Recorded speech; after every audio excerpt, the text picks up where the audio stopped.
Now, this has got to be fake, but I don't like to think that way.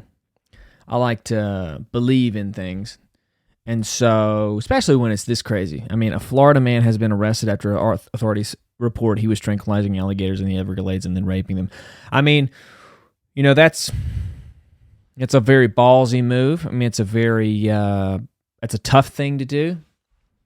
So, if that's going on out there, I mean, geez, you're bored. You're bored, or you're bored. That's it. That's about it. I feel like that's the only thing you could really that's the only way you can kind of explain that away. Maybe, I don't know. How do you do that? You're tranquilizing alligators. I mean, it is. I mean, you gotta get your rocks off, because I mean that's like super anxiety ridden. You're freaking tranquilizing an alligator, which is so dangerous. I mean, not only could you have your genitalia ripped off, you could have your arms and legs ripped off. I mean, you could be eaten alive slowly. I mean, there's a lot that could go wrong here. And this guy is like, yeah, but that's what gets me hard. That gets me super aroused. And that's just how I roll. You got your thing and I got my thing, and, let me be me. Let me be me on MTV. He grew up with that song.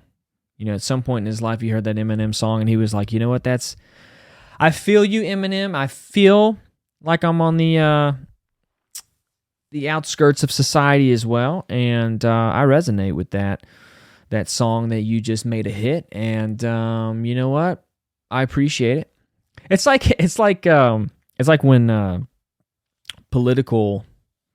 when politicians run for president or for any office, especially president, they'll have a song that they go out to, like to their rallies, a rally song, and they'll play it, And every year, it seems that, I guess it was just with Trump, but like he chose songs and to play, and then the artists who wrote those songs was like, I don't support him, and I guess they can sue. I mean, I guess you can sue a politician for using your song, maybe, I don't know, at a rally.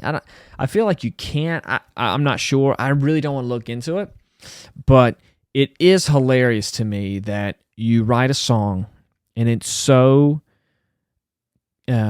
resonating to everyone that people who believe the complete opposite of you still feel like it was written for them.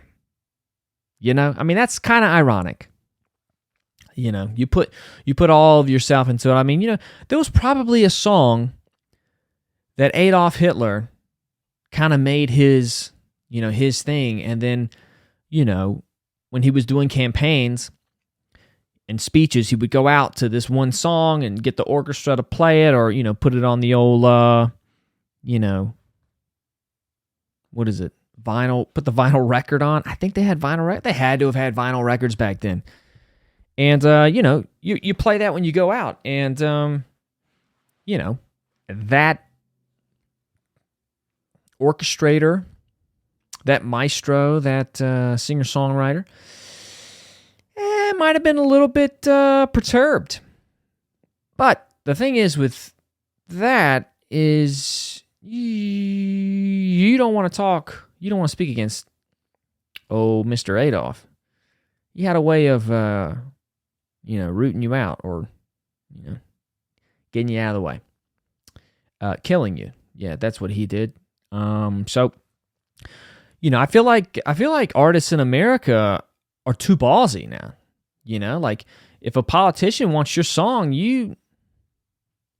it's better that you just be like, you know what, I appreciate him, enjoy my song, I write this for everybody. You got to play apolitical, because let's say that worst case scenario, our democracy turns into an authoritarian regime, which, I mean, you don't have to like really become too fictitious in your thinking to imagine that, because it's very, very much on display right now. And a lot of people thought that was like with Trump, like, oh my God, he's so authoritative. Got it. All right, cool. And they don't see it now. But, it could, politics can change drastically, or governments can shift. And then all of a sudden, you got a guy in office who's, become a little dictator. And maybe he changes the laws to where, you can run for longer than, 8 years, 2 terms. So, and then you're the one that protested about him using your song in his rallies, dude, not a smart move, man. You gotta play chess. Stop playing checkers. Like, I'm gonna talk shit about people, but I'm gonna also be like, you know what? I wouldn't mind sitting down and talking to you, having a conversation with you, see how that goes. We might be the same, you and I. Just from different places. And maybe we should talk. Maybe we will connect on more than one idea or whatever. But you know what? I also don't want to die, so I'll find some type of common ground. Like I feel like people think they're too badass in America, because you don't really have to stand up to too much. You know what I mean? Like, you don't have to stand up to like the government secretly ushering you away and no one seeing you ever again all the time. You know what I mean? Like that still happens, I think, in some way, shape, or form. I mean, Epstein kind of saw what, the wrong side of that whole situation looks like.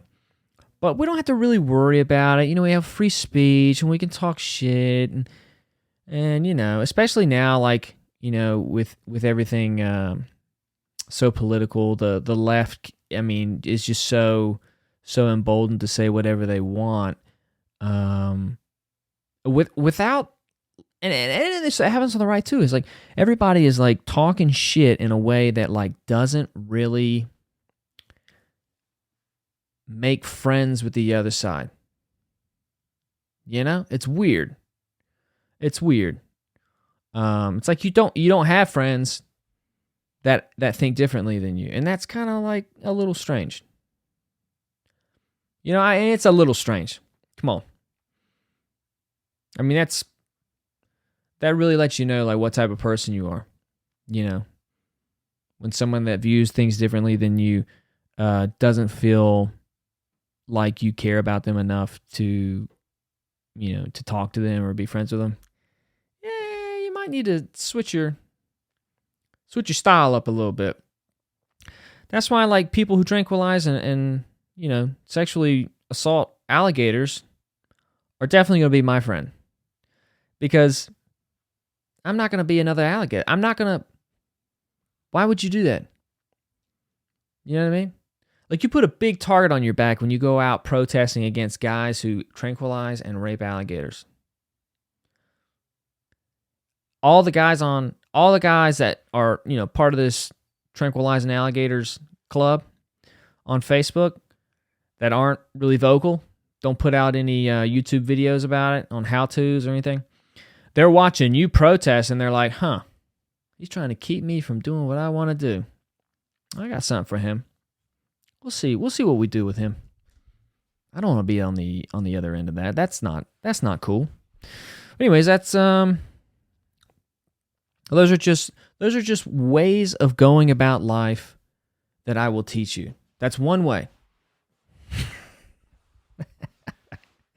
I am a teacher of wisdom, and I am here to enlighten.